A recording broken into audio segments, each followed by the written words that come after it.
Hi, welcome to this special edition and podcast of Personality Hacker. My name is Joel Witt. And I'm Antonia Dodge. And what we're going to do is tack on to the podcast for this week on controlling your emotions based on us watching the Disney Pixar movie Inside Out. And we just didn't want to spoil the movie for anybody, but this has gratuitous spoilers for the movie. So please, if you do not want to have the movie spoiled for you, please stop listening now and move on to another podcast. Yeah, this podcast will spoil the movie if you've already seen it. We're going to assume you've seen the movie or don't care about a spoiler. Spoilers. This is a spoiler alert, Right. An official spoiler alert. And since it's a tack on to the other weekly podcast, it's going to be a lot shorter. But we just wanted to talk about a couple components to the movie Inside Out that we thought were really intriguing.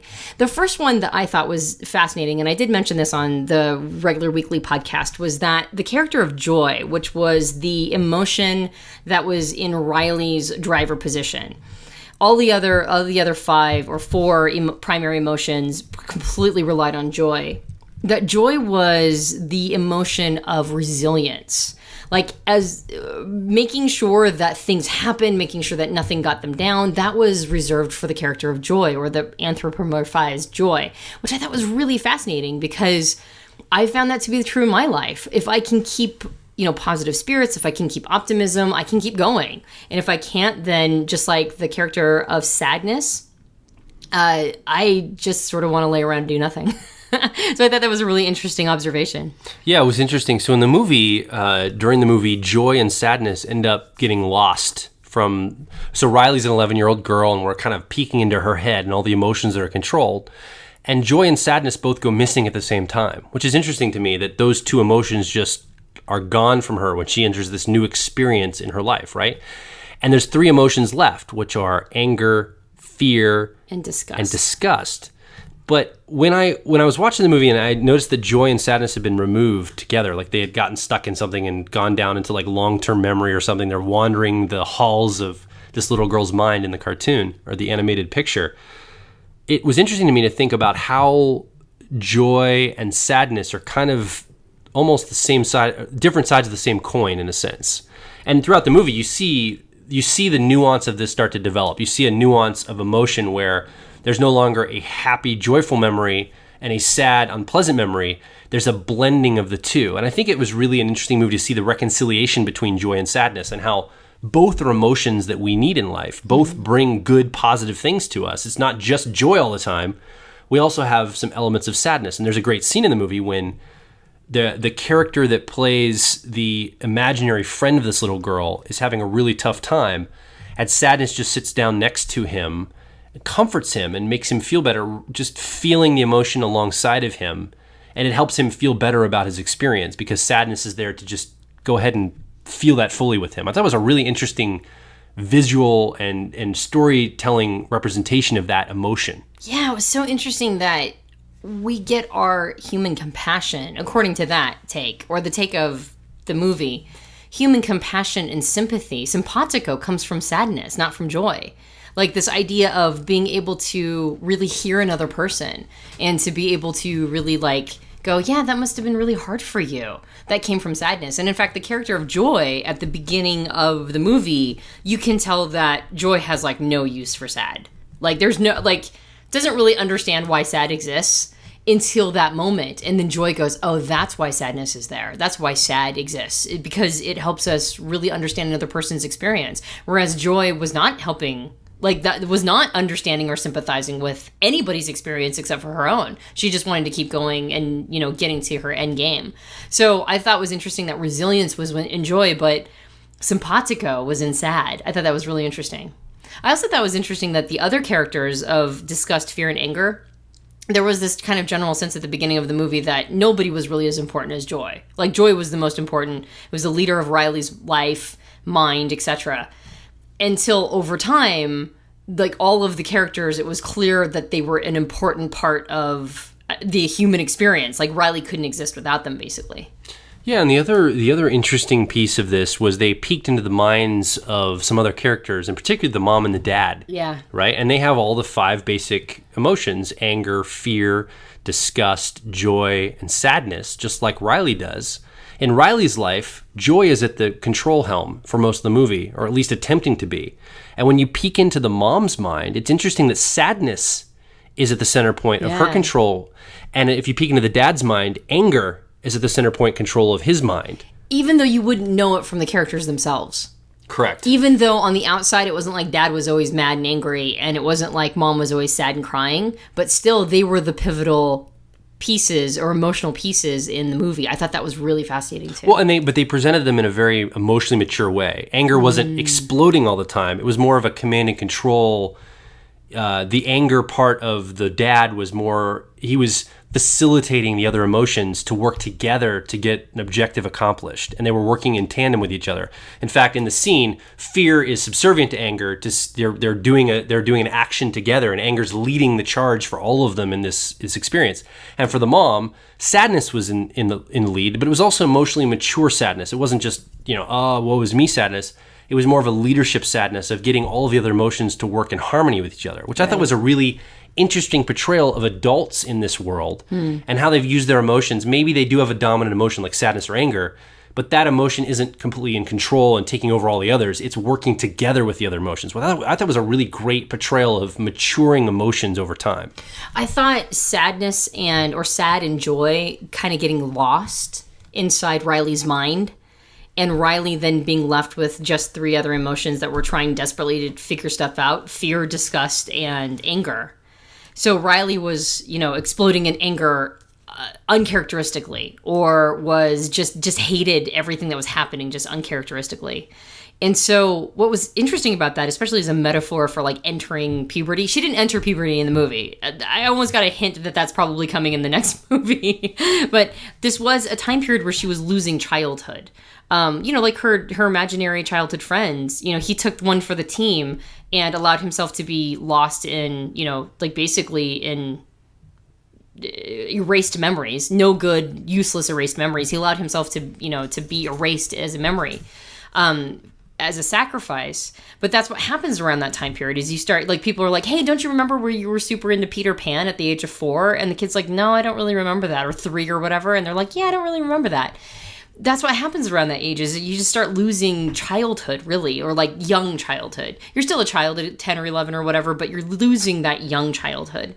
And what I thought was really interesting was that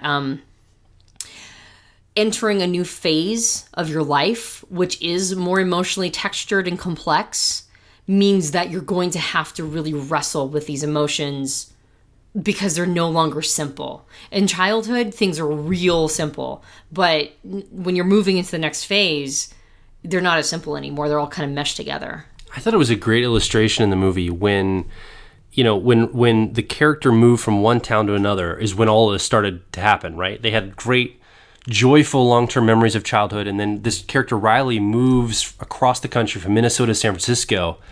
And now all of a sudden, sadness, you notice that sadness inside of her starts to show herself. Sadness is trying to touch some of the memories. Sadness is trying to be more present. And joy starts freaking out, saying, you can't touch this stuff. You're going to ruin everything. You can't bring sadness into this experience, and tries to marginalize sadness. And at that point, basically by trying to remove sadness from the equation, joy caused both herself, joy, and sadness to be removed from the equation together. Mm-hmm, right. Because it's almost like when we try to repress emotions that we're feeling, they tend to cause more problems than if we let them come up. And so, and I think of this term that it's been shown that, and I don't remember where I read this. So if you find conflicting evidence, you're listening, you find conflicting evidence, please show me. But I read once, and I wish I could find the source material, that the people who made it through Vietnam in the POW camps were actually not the optimists. They weren't the ones who blindly saw the good in every single situation. It was actually the people that allowed a full expression of emotion, the sadness, the disappointment, the loneliness, and the joyfulness in the midst of all of that are the ones that actually survived the POW camps in Vietnam and other wars. It were the optimists that ended up cutting themselves short. They ended up dying or getting disease or not making it out sane, or as sane as you can from that experience, because they were optimists to a fault and not allowing any other emotional expression to come in. Yeah, no, I think you make a really good point. I going, outside of the movie, there's been a lot of evidence to indicate that anytime you try to stamp down an emotional expression, that you're going to, you're not, it's not going nowhere. Like it's staying there. And oftentimes it's stacking and compressing and doing a lot more damage because it's not been expressed than had it just had a healthy expression. I remember reading someplace, I think I've even mentioned this before on a previous podcast, that if you're feeling something really strong, if you don't allow it to get to its full expression, it will stay there literally for years.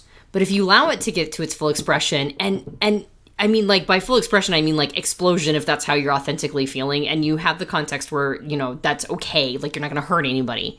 But if you allow it to happen, it takes something like 8 minutes for it to go through its full cycle. So, like, 8 minutes versus years, really. So I thought it was really good, too, that I hadn't even thought about that until you mentioned it, but you're right. When Joy was trying to stamp down sad, when Riley was basically, like, assuming that Riley's actually fundamentally in control of everything, when Riley was trying to not feel sad, and she was getting some coaching from her parents, you know, like, your smile will make it all feel better, right? Like, that we're having a hard time, so you need to be our smiling little girl. When she was trying to stamp down the feeling of sad, all it did was remove joy at the same time. What I think is so great about this movie, and you notice, I mean, again, spoiler alert coming here, at the end, when Riley gives herself permission to feel the sadness that she needs to express for this move and this new change in her life, it makes all of her emotions basically rest into themselves and calm themselves to a place where they now, okay, we're back to our normal selves. We can go ahead and operate now normally, and they get an upgrade at the end. They've got a bigger control board, more nuance of emotions. You can see that her memories are starting to now blend emotion at the end of the movie. But what's interesting about this is this movie gives, I think, people, and particularly children, permission to go ahead and feel strong emotions that I think have been classified in our world as icky, wrong, negative, and bad. Just because there's an emotion of sadness, anger, or fear, or even disgust doesn't mean that's inherently wrong, evil, or bad. Like, I think that it's so frustrating for me to watch people demonize emotions Yeah. and only want to latch onto the positive ones. Yeah. And people that are not just, I mean, these aren't just random people. These are very intelligent and what I would consider enlightened people who I believe have really good intent. Some of these people are friends of mine who are coaches and teachers and trainers who teach you to basically hijack and marginalize your emotions. And I think we need expression of all of this in our lives. So I love the permission this movie gives.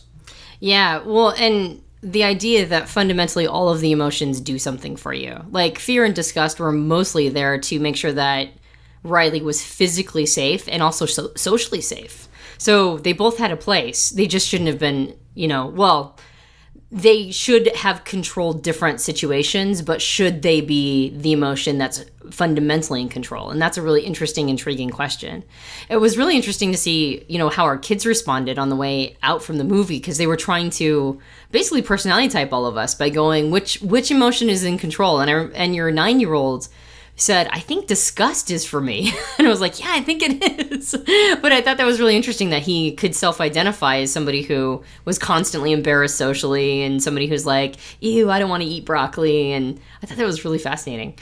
So there was 2 things that really come up for me. The first is when you talked about how when she was able to feel a full expression of sadness, that everything just sort of relaxed. And I think it was very connected for her parents. She was able to be honest with where she was at. And so her parents were able to trigger simpatico for the experience. Like, she probably was a bit cathartic for them too. They could figure out what was going on for everybody because everybody was allowed to express their honest emotion. So there was a feeling of like, we're in this together, as opposed to everybody being sort of a satellite member just trying to get through their day. Like, they could all support each other because they were all being truly radically honest with their emotions. I thought that was a really interesting way to wrap that up. And then at the end of the movie, I thought it was so brilliant that as a child, she had like these different islands of personality, like these different disparate parts of herself that were just, you know, like they had been built up by different memories. And then at the end, after they had all crumbled, which there's something tells me that would have happened regardless of whether or not Joy and Sad had gone on their adventure and gotten lost in the subconscious or whatever. Like, it was time for islands of disparate parts of her personality to crumble and then become one huge island, sort of a mismatch, a more holistic idea of who she was. That seemed to be sort of the next phase of evolution for her. And that, I think that's pretty accurate to life. Like, as little kids, we're like, I'm the kind of person that this and this and this and this. And then as an adult, we let go of those, sort of less sophisticated ways of seeing ourselves. We're like, I'm an overall sort of this sort of person. And I think that that's a lot more of a mature way of looking at it.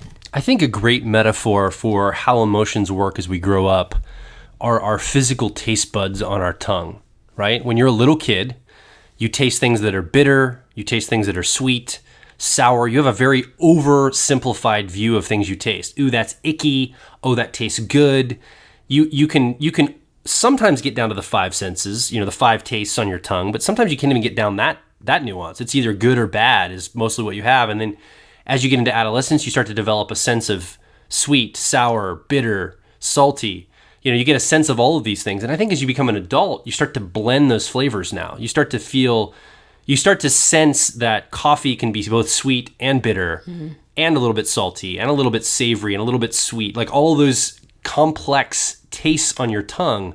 As you grow, you have an appreciation for more and more refined foods, more and more refined drinks, because you have more nuance of taste. And I think emotion works very similar. I think as a little kid, oftentimes we have good and bad, right? And when we're born, a few years into our lives, that's about all we have to work with. And then we start to develop, maybe a few basic emotions like what this movie is portraying, maybe anger and sadness and disgust and joy. And then as we get older, we develop into adulthood, we see the maturity of all these emotions and how they're working together. And sometimes we'll use one emotion to help trigger another emotion or to help supplement another emotion. We can start blending these together. And some of us are more aware of this than others, but I think this is what's happening.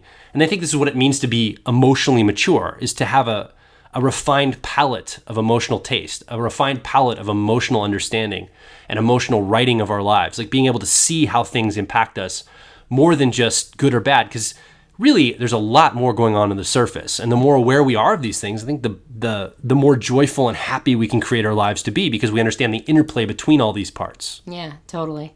Yeah, no, I thought it was a really interesting movie. Of course, like the next evolution past that is questioning the identity at all, which I think is a little beyond a Pixar movie. That's the next Pixar movie, right? Right. So before you get to the concept of who is identity, who is me, what is that? Can you watch your ego work? But before you get to that place, I think, yeah, absolutely. And in order to get to that place, in order to even get to a space where you can question what the definition of me is, you've got to be at a place of full personal acceptance. To get there in a healthy way, you've got to have full personal acceptance and full permission to be what you are in the moment. And yeah, that's not always socially acceptable, and it's not always acceptable to the people around you. And I think that the more authentic we are, especially if we are trying to be the best version of ourselves, not just be self-indulgent or go, well, this is me and you have to live with it. It's not an attitude. It's more like, this is an honest assessment of where I am. I'm being modest right now by honestly assessing where I actually am right now. And these are my true authentic feelings. And it's not meant to be an assault to anybody else. It's just meant to be sort of taking in the territory of what's going on for me right now. I think the more we get to that space and have permission to feel the emotions we're feeling and express them in a healthy way, then we can get to a place where, we can level up and play a bigger game of sort of questioning identity and questioning what me is and figuring out, is my ego where I want my ego to be at? So Disney Pixar's Inside Out, we just saw it last week. We recommend you see it. I think you'll really resonate with it. And if you've got kids, take them, because I think it's a great introductory to these concepts, some of these concepts of emotions. It's a great teaching tool, a great learning experience through entertainment, which I'm all about as far as that goes. Thanks for joining us on this special edition of the Personality Hacker Podcast. My name is Joel Mark Witt. And I'm Antonia Dodge. Be sure to check us out at personalityhacker.com, or you can join our growing community of like minds just like you at facebook.com/personalityhacker. And we'd love for you to take our personality test. If you're a first-time listener, you've never listened before, one of the greatest places to start is by taking a test and finding out what your personality type is. And then once you know that, we've got just a ton of articles and resources. A lot of them are free on our site to help you grow as a person, now knowing the starting place you're coming from, which is your unique individual personality. We'll talk to you on the next episode of Personality Hacker.